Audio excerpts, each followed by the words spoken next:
ভোলানাথ সকলের মঙ্গল করুক। আমাদের এখানে রাসের মেলায় জানো তো শুধু রাধাকৃষ্ণ নয়, সমস্ত ঠাকুরেরই প্রায় পুজো হয়। এই দেখো এখানে শিব ঠাকুরেরও পুজো হয়েছে। দেখো ঘুরে ঘুরে এখানে হয়েছে জ্যান্ত রাস। আর এখানে দেখো একটা ভূত সাজানো হয়েছে, একটা মানুষ সেজেছে ভূত, আর সবাই ওর সঙ্গে দেখো বন্ধুত্ব করছে। আর এই যে এইদিকে দেখো সব বাচ্চাদেরকে রাধা কৃষ্ণ কত কিছু সাজানো হয়েছে, ভূত প্রেত কত কিছু।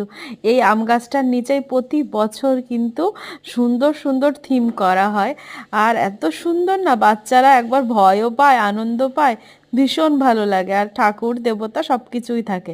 দেখো এখানে রাধাকৃষ্ণ চাউমিন খেতে ব্যস্ত ছিল, তো আমরা বললাম রাধাকৃষ্ণ একটু তোমরা দাঁড়াও, আমরা একটু ছবি নিয়ে, দেখো কি সুন্দর সাজিয়েছে।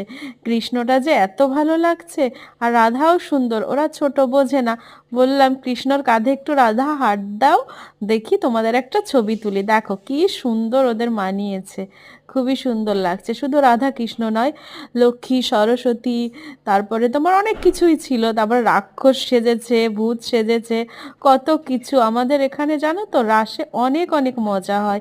প্রতি বছরই আমি কিন্তু এখানে যাই। আর এই রাসটা কোথায় জানো? এই রাসটা কিন্তু নদিয়াতে। যারা নদিয়াতে থাকো তারা হয়তো শান্তিপুরের রাস দেখেছো, কিন্তু আমাদের এটা গাজনাতে।